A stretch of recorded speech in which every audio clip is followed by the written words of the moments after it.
তো বন্ধুরা, আশা করি তোমরা সবাই একদম বিন্দাস আছো, খুব ভালো আছো। আজকে যে আমি বিষয়টি নিয়ে তোমাদের সামনে আলোচনা করব সেটা হচ্ছে আয়নিক বন্ধন বা আয়নিক বন্ড। তো আয়নিক বন্ড বা আয়নিক বন্ধন জিনিসটি কি জিনিস? তো এর আগে আমি আলোচনা করেছিলাম সমযোজী বন্ধন বা যেটাকে ইংলিশে কোভ্যালেন্ট বন্ড বলা হয়, তাই না? আয়নিক বন্ধনটা হলো মানে রাসায়নিক বন্ধন যে চ্যাপ্টারটা রয়েছে বা কেমিক্যাল বন্ডিং, সেই রাসায়নিক বন্ধনের বিভিন্ন ধরনের বন্ধন হয়। তাদের মধ্যে একটা হচ্ছে এই আয়নিক বন্ড বা আয়নিক বন্ধন। তো প্রথম কথা হচ্ছে বন্ধন জিনিসটা কি জিনিস বা বন্ড জিনিসটা কি জিনিস? বন্ড বা বন্ধন মানে হচ্ছে সম্পর্ক তৈরি করা, তাই না? তোমাদের যেমন সম্পর্ক হয়, বন্ধুর মতো সম্পর্ক হতে পারে, হয়তো বয়ফ্রেন্ড গার্লফ্রেন্ডের সম্পর্ক হতে পারে, স্বামী স্ত্রীর সম্পর্ক হতে পারে, বা সিচুয়েশনশিপ হতে পারে, যেই হোক না, যেটা বর্তমানে ট্রেন্ডিং চলছে। তাই একই রকমভাবে এই যে এলিমেন্ট যেগুলো আছে আমাদের, যতগুলি এলিমেন্ট বা মৌল আছে, এদের মধ্যেও এক ধরনের সম্পর্ক হয়। এই যে সম্পর্কগুলো রয়েছে এদের মধ্যে একটা পড়েছিলাম সমযোজী বন্ধন, আগেই পড়েছি আমরা। আজকে যে সম্পর্কটা পড়বো, যে ধরনের সম্পর্কটা, সেটা হচ্ছে তোমার কেমিক্যাল আয়নিক বন্ড বা হচ্ছে তোমার আয়নিক বন্ধন। ঠিক আছে, তো বন্ধন জিনিসটি কি বোঝাতে পারলাম। এখন কথাটা হচ্ছে এলিমেন্টগুলো যারা আছে, এই এলিমেন্টগুলো বন্ধন কেন তৈরি করে, তাই কি না? তো এই অ্যান্সারটা বলতে গেলে তোমাকে বলতে হয় যে আমরা যেরকম বাস্তব জীবনে আমরা যেমন স্টেবিলিটি চাই, চাই কি চাই না? আমরা আমাদের জীবনে স্টেবিলিটি বলতে মানে হচ্ছে তোমার যেটা হলে আমাদের আর কোনো কিছু দরকার মানে যেটা আমাদের চাহিদা, সেটা হচ্ছে আমাদের স্টেবিলিটি গেইন করা, তাই না? মানুষদের ক্ষেত্রে কি হয়, আমাদের ক্ষেত্রে কি হয়, স্টেবিলিটি কি, যে এই হোক সেই হোক, টাকা হোক, পয়সা হোক, গাড়ি হোক, বাড়ি হোক, মানে এটা হচ্ছে আমাদেরকে স্টেবিলিটি। হয়তো স্টেবিলিটি দেয় না, সেটা পরের প্রশ্ন, তাই না? এটা হচ্ছে আমাদের স্টেবিলিটি, এটা হচ্ছে আমাদের চাহিদা, তাই তো? কিন্তু এলিমেন্টদের ক্ষেত্রে ওরা তো টাকা পয়সা চায় না, তাই না? তো ওদের ক্ষেত্রে স্টেবিলিটি কীভাবে আসবে? এলিমেন্টরা বলে যে আমাদের যদি যতগুলি এলিমেন্ট আছে, হাইড্রোজেন, নাইট্রোজেন, কার্বন, যাই যত এলিমেন্ট আছে, প্রত্যেকটা এলিমেন্ট কি বলে যে আমাদের লাস্ট যে সেল রয়েছে, আমাদের লাস্ট সেলের মধ্যে 8টা ইলেকট্রন লাগবে, হিলিয়াম বাদ দিয়ে। হিলিয়াম এক্সেপ্ট হিলিয়াম, বাকিগুলোর ক্ষেত্রে প্রত্যেকটা মৌল কি চায় যে আমাদের যে লাস্ট সেলে রয়েছে, লাস্ট কক্ষপথ, সেই সেলের মধ্যে যেন 8টা ইলেকট্রন থাকে, তাহলেই আমি স্টেবল, তাহলে আমার কিছু দরকার নেই। এই কারণেই এই যে এলিমেন্টগুলো রয়েছে, আমি যেখানে কয়েকটা এক্সাম্পল লিখেছি, এই যে এক্সাম্পলগুলো, এদের ক্ষেত্রে সে একই ঘটনা ঘটবে। এরা চাবে যে আমার লাস্ট কক্ষপথে যেন 8টা ইলেকট্রন থাকে, তার জন্য কী করতে হয় আমি করব। এই যে লাস্ট কক্ষপথে 8টা ইলেকট্রন থাকবে, এই যে চাহিদাটা, এই চাহিদা পূরণ করার জন্য তারা কি করবে, একজন হচ্ছে ইলেকট্রন গ্রহণ করবে, আরেকজন হচ্ছে ইলেকট্রন দেবে। কেউ তো একজন দেবে, কেউ তো একজন নেবে, তাই কি না? ইলেকট্রন দেওয়ার জন্য একজন থাকতে হবে, নেওয়ার জন্য একজন থাকতে হবে। এই যে ইলেকট্রন একজন নিচ্ছে আর একজন দিচ্ছে, ইলেকট্রন যে ট্রান্সফার হচ্ছে, এই যে ইলেকট্রন দেওয়া এবং নেওয়ার ফলে মানে একজন থেকে আরেকজনের যে ট্রান্সফার হচ্ছে, এই যে ট্রান্সফার হওয়াটা, এর মাধ্যমে যে বন্ধনটা গঠিত হচ্ছে, সেটা কি আমরা বলি আয়নিক বন্ধন বা আয়নিক বন্ড। ঠিক আছে, বুঝতে পারলে? তো যদি আমি সংজ্ঞা বলি এর, আয়নিক বন্ধনের সংজ্ঞাটা কি হবে, যে এর definition, what is the definition of ionic bond, তাই না?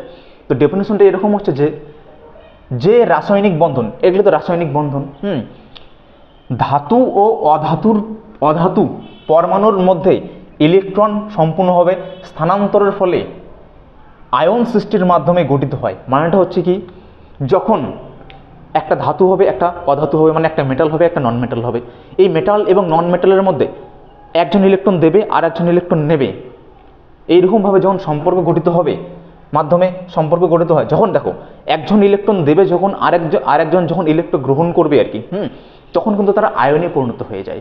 আয়ন জিনিসটি কি জিনিস, তাই না? আমি যদি বলি কোনো একটা পরমাণু যদি ইলেকট্রন সে গ্রহণ করে, তাহলে সেটা হচ্ছে সে নেগেটিভ হয়ে যায়। আর যদি কোনো পরমাণু ইলেকট্রন ছেড়ে দেয়, তাহলে সে হচ্ছে গিয়ে পজিটিভ হয়ে যায়। এই যে নেগেটিভ হয়ে গেল, পজিটিভ হয়ে গেল, যেটাকে আমরা নেগেটিভ হওয়াকে অ্যানায়ন বলি, আর পজিটিভ হওয়াকে ক্যাটায়ন বলা হয়। এগুলিকেই বলা হয় আয়ন। যখন কোনো পরমাণু ইলেকট্রন গ্রহণ করে বা ছেড়ে দেয়, তখন সে আর কোনো পরমাণু থাকে না, তখন সেটাকে আমরা আয়ন বলি। ঠিক আছে, তো এখানে ঘটনাটা কি ঘটবে, এই আয়নিক বন্ধনের মধ্যে ঘটনাটা ঘটবে হচ্ছে একজন আরেকজনকে ইলেকট্রন দিয়ে দেবে, মানে একজন আর একজন, দুজনের মধ্যেই একজন হচ্ছে তোমার কি গেইন করলো ইলেকট্রন, আরেকজন কোনো ইলেকট্রন কি লুজ করলো, তার মানে দুজনেই কিন্তু আয়নে পরিণত হলো। তো এই কারণেই এদেরকে বলা হয়, এই বন্ডটাকে আয়নিক বন্ড। তোমাদেরকে বোঝাতে পারলাম আশা করি। দেখো সংজ্ঞায় আমরা চলে আসি। দেখো তাহলে আমরা কি বললাম, যে দুটো, একটা ধাতু হতে হবে, একটা কিন্তু অধাতু, বুঝতে হবে, দুটো কিন্তু অধাতু চলবে না। সমযোজী বন্ধন যখন করেছিলাম সেখানে কিন্তু দুটোই অধাতু ছিল, কিন্তু এখানে দুটো অধাতু না, একটা হচ্ছে ধাতু আর একটা হচ্ছে কি আমার অধাতু। কি হলো তাহলে, যখন হচ্ছে তোমার সম্পূর্ণরূপে ইলেকট্রন দেওয়ার ফলে কি হবে, সৃষ্টির মাধ্যমে মানে আয়ন সৃষ্টির মাধ্যমে গঠিত হয়, এবং বিপরীত আধানযুক্ত আয়নগুলি, মানে একটা পজিটিভ হয়ে গেল, একটা নেগেটিভ হয়ে গেল, বিপরীত আধানযুক্ত আয়নগুলি স্থির বৈদ্যুতিক আকর্ষণ বলের দ্বারা আবদ্ধ থাকে। তাদের মধ্যে যে আকর্ষণ, এখন একজন আরেকজনকে যখন ইলেকট্রন দিয়ে দিল, তাদের মধ্যে যে আকর্ষণ একটা হলো, যে বন্ডিং তৈরি হলো, এটাকেই বলা হয় স্থির বৈদ্যুতিক আকর্ষণ বল দ্বারা আবদ্ধ থাকে, তাকে হচ্ছে আয়নিক বন্ধন বলে।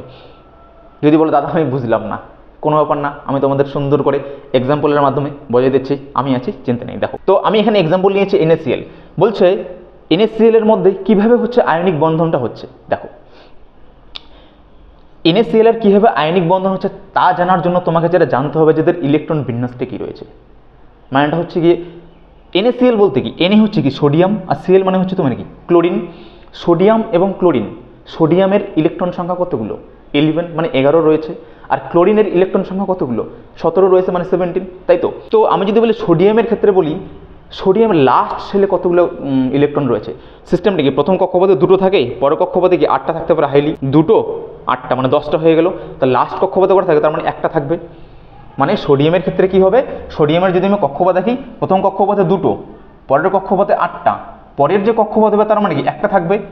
8টা 2টো 10টা, আর একটা 11টা, কারণ সোডিয়ামের ইলেকট্রন সংখ্যাই হচ্ছে কি, সোডিয়ামের ইলেকট্রন সংখ্যাই হচ্ছে 11, আর ক্লোরিনের ক্ষেত্রে হচ্ছে তোমার 17। আর ক্লোরিনের ক্ষেত্রে কি হবে, ক্লোরিনের ক্ষেত্রে যদি 17 হয়, তাহলে আমি যদি সেলটা আঁকলে কি হবে, প্রথম কক্ষপথে কি 2টো সবারই থাকবে, পরের কক্ষপথে কি 8টা, 8টা 2টা কি 10টা হয়ে গেল। তার মানে পরের যে কক্ষপথটা তার মানে কি 7টা থাকবে। বোঝাতে পারলাম? NaCl এর ক্ষেত্রে কি হয়, প্রথম কক্ষপথে 2টো, পরের কক্ষপথে 8টা, লাস্ট কক্ষপথে 1টা, ঠিক। ক্লোরিনের ক্ষেত্রে কি, ক্লোরিনের ক্ষেত্রে কি হবে, এটা হচ্ছে তোমার সোডিয়াম। ক্লোরিনের ক্ষেত্রে কি হলো, লাস্ট কক্ষপথে হলো 7টা হলো। তো কথাটা হচ্ছে যে সোডিয়াম কি চাবে, লাস্ট কক্ষপথে 1টা ইলেকট্রন আছে, ও চাচ্ছে লাস্ট কক্ষপথে ওর 8টা ইলেকট্রন থাকুক। তার মানে কি ওকে 7টা ইলেকট্রন লাগে আবার, কিন্তু 7টা ইলেকট্রন অন্যের কাছ থেকে নেওয়া এত সহজ না, দাদুর নাম মনে পড়ে যাবে, এটা অসম্ভব, মানে একদম ইম্পসিবল এটা, ঠিক আছে। তো কি করবে ভাই, আমার যেহেতু 7টা ইলেকট্রন নেওয়াটা আমার পক্ষে, আমার সাধ্যের বাইরে, এটা আমার সাধ্যের মধ্যে পড়ে না, সুন্দর করে তাহলে আমি আমার একটা ইলেকট্রনকে লুজ করে দিয়ে দিই। মানে কি চাবে, এই যে লাস্ট কক্ষপথের ইলেকট্রনটা আছে সেটা কি করবে, হারিয়ে দিই। এখন লাস্ট কক্ষপথে যদি ইলেকট্রনই না থাকে, তাহলে কক্ষপথটাই তো এক্সিস্ট করলো না, কক্ষপথটাই তো আউট হয়ে গেল না। এই যে লাস্ট কক্ষপথে ইলেকট্রন চলে যাওয়ার কারণে কি হলো, এই কক্ষপথটাই আউট হয়ে গেল। তাহলে দেখা গেল যে সোডিয়ামের ক্ষেত্রে লাস্ট কক্ষপথে এখন 8টা ইলেকট্রন রয়েছে, মানে সোডিয়াম এখন খুব খুশি, আমি এখন হয়ে গেছি কি নোবেল গ্যাসের মতো। নোবেল গ্যাস যাদের কি বেশিরভাগ ক্ষেত্রে লাস্ট কক্ষপথে 8টা ইলেকট্রন থাকে, শুধুমাত্র হিলিয়াম বাদ দিয়ে, ঠিক আছে। এটাই যারা চায় এরা কিন্তু। আর এই যে ইলেকট্রন যে সোডিয়াম আমাদের ছাড়লো, ইলেকট্রন যে আমাদের সোডিয়াম ছাড়লো, এখানে ক্লোরিন বলছে, ক্লোরিনের 7টা আছে, লাস্ট কক্ষপথে 1টা লাগে। এই যে সোডিয়াম যে ছাড়লো, এই ইলেকট্রনটা ও নিয়ে নেয়। তো কি হয়ে গেল, সোডিয়াম হচ্ছে গিয়ে এখানে লাস্ট কক্ষপথে একটা দিয়ে দিল, মানে সোডিয়াম প্লাস হয়ে গেল। এই ক্লোরিন কি করলো, ওই দেওয়া ইলেকট্রনটা সে নিয়ে নিল, আরে পেয়ে গেছে, ওকে একটা ইলেকট্রন দরকার, 7টা ইলেকট্রন ছিল, একটা ইলেকট্রন দরকার, ফ্রিতে পেয়ে গেছে, নেবে না কেন, তাই কিনা, একটা ইলেকট্রন নিয়ে নিল। তাই এখন কিন্তু আর 7টা নেই, এখনও 8টা হয়ে গেল। যেহেতু ইলেকট্রন গ্রহণ করলো, তাই এই এখন নেগেটিভ হয়ে যাবে। আশা করি বোঝাতে পারলাম, ক্লোরিন কি নেগেটিভ হয়েছে। আমি এখানে এক্সাম্পলটা সুন্দরভাবে দিয়েছি। দেখো, সোডিয়ামের ক্ষেত্রে লাস্ট কক্ষপথে 7টা ইলেকট্রন, একটা ইলেকট্রন থাকে, তাই না, দেখালাম আমি লাস্ট কক্ষপথে আমি একটা ইলেকট্রন দেখিয়েছি।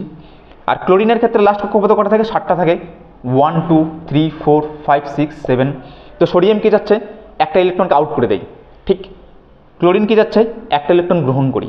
তো সোডিয়াম বলবে দিব, তো দিব কাকে, ক্লোরিন বললো আরে ভাই আমি এসে চিনতে গেছি, আমাকে দিয়ে দাও, আচ্ছা ঠিক আছে চল দিয়ে দে। তো এই সোডিয়াম হচ্ছে এই ক্লোরিনকে একটা ইলেকট্রন দিয়ে দিল।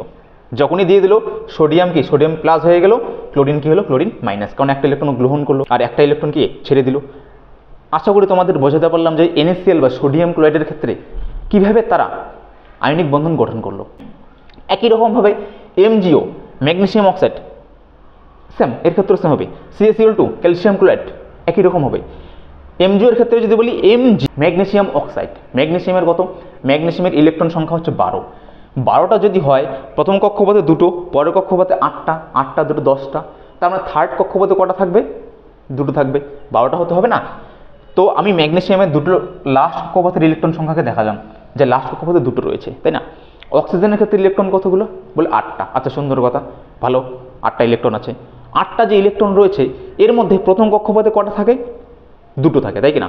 পরের কক্ষপথে কটা থাকে, ও রয়েছে 8টা ইলেকট্রন, তার মানে প্রথম কক্ষপথে যদি 2টো থাকে, পরটা কি 6টা থাকবে, অবভিয়াসলি 6টা থাকবে, তাই কিনা। অক্সিজেনের ক্ষেত্রে পরের কক্ষপথে 6টা থাকবে। তো এই যে 6টা যে ইলেকট্রন থাকবে, সেটা আমি এখানে দেখিয়েছি 6টা, 1 2 3 4 5 6, ঠিক আছে। এই হচ্ছে আমাদের কি 6টা ইলেকট্রন আমি এখানে তোমাদেরকে দেখিয়ে দিলাম। তো ম্যাগনেসিয়াম কি চাবে, লাস্ট কক্ষপথে দুটো রয়েছে, আউট করে দিয়ে দিই। লাস্ট কক্ষপথে যদি দুটো আউট হয়ে যায়, সাপোজ আমি এটা মনে করি ম্যাগনেসিয়াম নিচ্ছি, ভালো করে দেখিয়ে দিচ্ছি এখানে। এটা মনে করো আমাদের ম্যাগনেসিয়াম, প্রথম কক্ষপথে এটা দুটো, পরের কক্ষপথে 8টা, আর লাস্ট কক্ষপথে কটা থাকবে, দুটো, 12টা হয়ে গেল। যদি আমি অক্সিজেন নেই, নিচেটা আমি অক্সিজেন আঁকতেছি এখানে। অক্সিজেনের ক্ষেত্রে কি হবে দেখো, খুব সুন্দর মজাদার জিনিস হবে। এটা যদি অক্সিজেনের প্রথম সেল হয়, প্রথম সেলে কি দুটো, এটা অক্সিজেনের প্রথম সেল, এটার মধ্যে কি দুটো রয়েছে। পরের যে সেলটা অক্সিজেনের কটা থাকবে, 6টা থাকবে, কারণ অক্সিজেনের ইলেকট্রন সংখ্যাই তো 8টা না। প্রথম কক্ষপথে দুটো, মানে এটা আমি অক্সিজেনে লিখলাম, প্রথম কক্ষপথে দুটো, পরের কক্ষপথে 6টা, এই হচ্ছে 8টা। তো অক্সিজেন কি চাবে, 6টা রয়েছে, সুন্দর করে দুটো ইলেকট্রন মানে গ্রহণ করলেই তো হয়ে গেল, অক্টেট পূর্ণ হয়ে গেল, মানে লাস্ট কক্ষপথে 8টা ইলেকট্রন চলে আসলো, তাই কি না, যেটা ও চাচ্ছে এতদিন ধরে। আর ম্যাগনেসিয়াম কি চাচ্ছে, লাস্ট কক্ষপথে আমার দুটো রয়েছে, 6টা ইলেকট্রন তো আমি গ্রহণ করার মতো আমার অকাত নাই, আমি কি করি, এই দুটো ইলেকট্রনকে আউট করে দিয়ে দিই। চল, এই দুটো ইলেকট্রনকে যদি আউট করে, পুরো সেলটাই আউট হয়ে গেল, হলো কি হলো না, পুরো সেলটাই যেহেতু আউট হয়ে গেল, তাহলে কি হলো, থাকলো কি, লাস্ট কক্ষপথে 8টা থেকে গেল। ম্যাগনেসিয়াম বলে আরে বাস, লাস্ট কক্ষপথে আমার 8টা চলে আসছে, চিনতে গেছিলাম আমার। তো কি হলো দেখো, ম্যাগনেসিয়াম কি করবে, যেহেতু লাস্ট কক্ষপথে দুটো রয়েছে, ম্যাগনেসিয়ামের লাস্ট কক্ষপথে দুটো রয়েছে, কি করবে, এই অক্সিজেন বলছে আমার 6টা রয়েছে ভাই, চিনতে গেছে, আমাকে দাও, আমাকে দুটো ইলেকট্রন লাগে। তো সুন্দর করে কি করবে, এই ম্যাগনেসিয়াম হচ্ছে কি করবে, এই অক্সিজেনকে দুটো ইলেকট্রনই দিয়ে দিবে, ঠিক আছে। তো যখন ম্যাগনেসিয়াম দুটো ইলেকট্রন দিয়ে দেবে, তোমাদের বলেছিলাম যখন ইলেকট্রন দেয় তখন কি পজিটিভ হয়ে যায়, মনে রাখবে, ইলেকট্রন দিলে সে পজিটিভ হয়, নেগেটিভ হয়ে যায় না, এটা কিন্তু অনেকে গন্ডগোল করে। ইলেকট্রন যে যখন দিল তখন সে কি হলো, Mg2+, মানে পজিটিভ হয়ে গেল। আর অক্সিজেন যেহেতু ইলেকট্রন গ্রহণ করলো, তাই অক্সিজেন কি হয়ে যাবে, 2-, ঠিক আছে।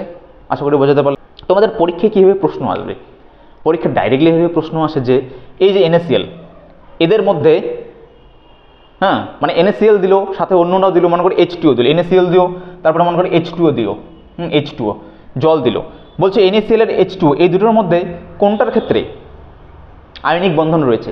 অবভিয়াসলি ভাই এখনই শিখলাম আমরা, NaCl এর ক্ষেত্রে আয়নিক বন্ধন রয়েছে, ঠিক আছে। একই রকমভাবে সমযোজী বন্ধন থেকে প্রশ্ন আসলে এই দুটোর মধ্যে সমযোজী বন্ধন কোথায় রয়েছে, মানে অপশন তো 4টা দেওয়া থাকবে, আমি একটা জাস্ট এক্সাম্পল দিলাম, তাই কি না। তাহলে ওয়াটার H2O সিলেক্ট করবে, এটার মধ্যে কি সমযোজী বন্ধন রয়েছে, কারণ এরা ইলেকট্রন কি করে, শেয়ারিং করে, ট্রান্সফার করে না। আশা করি বোঝাতে পারলাম। তো আমি যদি ছোট্ট করে বলে দিই যে আয়নিক বন্ধন বা আয়নিক বন্ড বলতে কি বোঝায়, বলছে এটা এমন একটা বন্ধন যেখানে ইলেকট্রন হচ্ছে গিয়ে ট্রান্সফার হয় না, মানে ইলেকট্রন শেয়ারিং হয় না, ইলেকট্রন এখানে ট্রান্সফার হয়, মানে একটা থেকে আরেকটার মধ্যে ইলেকট্রন চলে যায়। হচ্ছে কে কাকে দেয়, কে দিচ্ছে আর কে নিচ্ছে, একটা মেটাল মানে একটা ধাতু একটা অধাতুকে দিচ্ছে। মানে এখানে দেখো সোডিয়াম আর ক্লোরাইড, সোডিয়াম আর ক্লোরিন, তো সোডিয়ামকে ধাতু, মেটাল অবভিয়াসলি মানে শক্ত জিনিস, আর ক্লোরিন কি অধাতু, গ্যাস একটা জিনিস, তাই কিনো। তো একটা মেটাল আর একটা কি নন মেটালকে দিচ্ছে। মনে রাখবে আয়নিক বন্ধনের ক্ষেত্রে কি হয়, একটা ধাতু কিন্তু একটা অধাতুকে ইলেকট্রন দেয়, ঠিক আছে। আর সমযোজী বন্ধনের ক্ষেত্রে কী হয় বলো তো, সেখানে কিন্তু একজন আরেকজনকে ইলেকট্রন দেয় না, দুজনে শেয়ারিং করে, দুজনে হচ্ছে সুন্দরভাবে শেয়ার করে।